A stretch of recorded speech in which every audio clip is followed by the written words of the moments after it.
17 बूचड़खाने तोड़ने वाले विश्व के सबसे बड़े गौरक्षक की जीवनी। जन्म। वीर हरफूल का जन्म 1892 ईशूने में भिवानी जिले के लोहारू तहसील के गांव बारवास में एक जाट क्षत्रिय परिवार में हुआ था। उनके पिता एक किसान थे। बारवास गांव के इंद्रायण पाने में उनके पिता चौधरी चतुरू राम सिंह रहते थे। उनके दादा का नाम चौधरी किताराम सिंह था। 1899 में हरफूल के पिताजी की प्लेग के कारण मृत्यु हो गई। इसी बीच उनका परिवार जुलानी, जींद गांव में आ गया। यहीं के नाम से उन्हें वीर हरफूल जाट जुलानी वाला कहा जाता है। हरफूल की माताजी को उनके देवर रत्ना का लत्ता उठा दिया गया।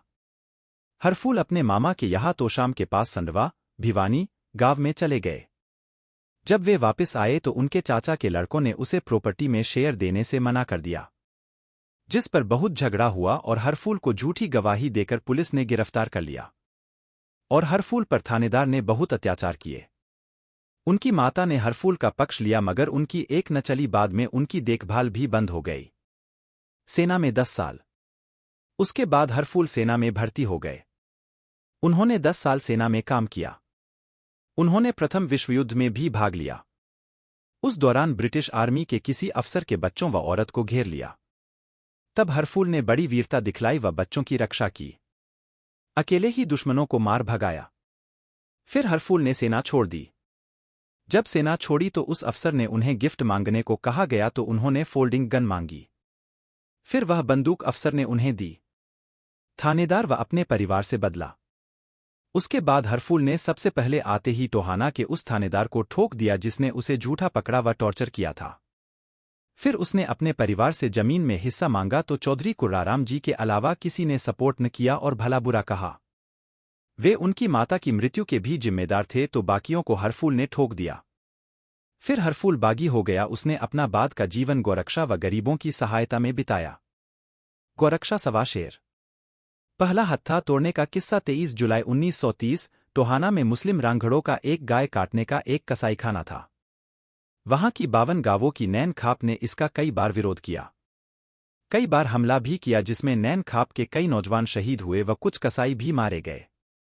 लेकिन सफलता हासिल नहीं हुई क्योंकि ब्रिटिश सरकार मुस्लिमों के साथ थी और खाप के पास हथियार भी नहीं थे। तब नैन खाप ने वीर हरफूल को बुलाया व अपनी समस्या सुनाई। हिंदू वीर हरफूल भी गौहत्या की बात सुनकर लाल पीले हो गए और फिर नैन खाप के लिए हथियारों का प्रबंध किया। हरफूल ने युक्ति बनाकर दिमाग से काम लिया। उन्होंने एक औरत का रूप धरकर कसाईखाने के मुस्लिम सैनिकों और कसाईयों का ध्यान बांट दिया। फिर नौजवान अंदर घुस गए। उसके बाद हरफूल ने ऐसी तबाही मचाई कि बड़े बड़े कसाई उनके नाम से ही कांपने लगे। उन्होंने कसाईयों पर कोई रहम नहीं खाया। सैकड़ों मुस्लिम रांगड़ों को मौत के घाट उतार दिया और गौओं को मुक्त करवाया। अंग्रेजों के समय बूचड़खाने तोड़ने की यह प्रथम घटना थी। इस महान साहसिक कार्य के लिए नैन खाप ने उन्हें सवा शेर की उपाधि दी व पगड़ी भेंट की। उसके बाद तो हरफूल ने ऐसी कोई जगह नहीं छोड़ी जहां उन्हें पता चला कि कसाईखाना है, वहीं जाकर धावा बोल देते थे। उन्होंने जींद, नरवाना, गोहाना, रोहतक आदि में 17 गौहत्थे तोड़े।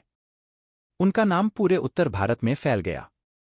कसाई उनके नाम से ही थर्राने लगे। उनके आने की खबर सुनकर ही कसाई सब छोड़कर भाग जाते थे। मुसलमान और अंग्रेजों का कसाईवाड़े का धंधा चौपट हो गया। इसलिए अंग्रेज पुलिस उनके पीछे लग गई। मगर हरफूल कभी हाथ न आए। कोई अंग्रेजों को उनका पता बताने को तैयार नहीं हुआ। गरीबों का मसीहा वीर हरफूल उस समय चलती फिरती कोर्ट के नाम से भी मशहूर थे। जहां भी गरीब या औरत के साथ अन्याय होता था वे वहीं उसे न्याय दिलाने पहुंच जाते थे।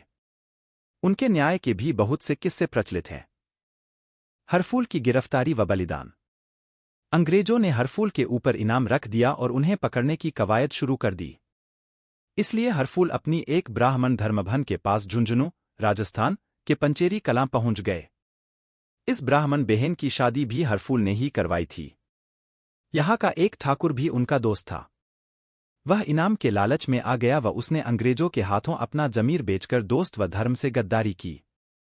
अंग्रेजों ने हरफूल को सोते हुए गिरफ्तार कर लिया। कुछ दिन जींद जेल में रखा लेकिन उन्हें छुड़वाने के लिए हिंदुओं ने जेल में सुरंग बनाकर सेंध लगाने की कोशिश की और विद्रोह कर दिया। इसलिए अंग्रेजों ने उन्हें फिरोजपुर जेल में चुपके से ट्रांसफर कर दिया। बाद में 27 जुलाई 1936 को चुपके से पंजाब की फिरोजपुर जेल में अंग्रेजों ने उन्हें रात को फांसी दे दी। उन्होंने विद्रोह के डर से इस बात को लोगों के सामने स्पष्ट नहीं किया। उनके पार्थिव शरीर को भी हिंदुओं को नहीं दिया गया। उनके शरीर को सतलुज नदी में बहा दिया गया। इस तरह देश के सबसे बड़े गौरक्षक, गरीबों के मसीहा, उत्तर भारत के रॉबिनहुड कहे जाने वाले वीर हरफूल सिंह ने अपना सर्वस्व गौमाता की सेवा में कुर्बान कर दिया। मगर कितने शर्म की बात है कि बहुत कम लोग आज उनके बारे में जानते हैं। कई गौरक्षक संगठन भी उनको याद नहीं करते। गौशालाओं में भी गौमाता के इस लाल की मूर्तियां नहीं हैं। ऐसे महान गौरक्षक को मैं नमन करता हूं। जय हरफूल, जय गौमाता, जय सूरजमल, जय भवानी।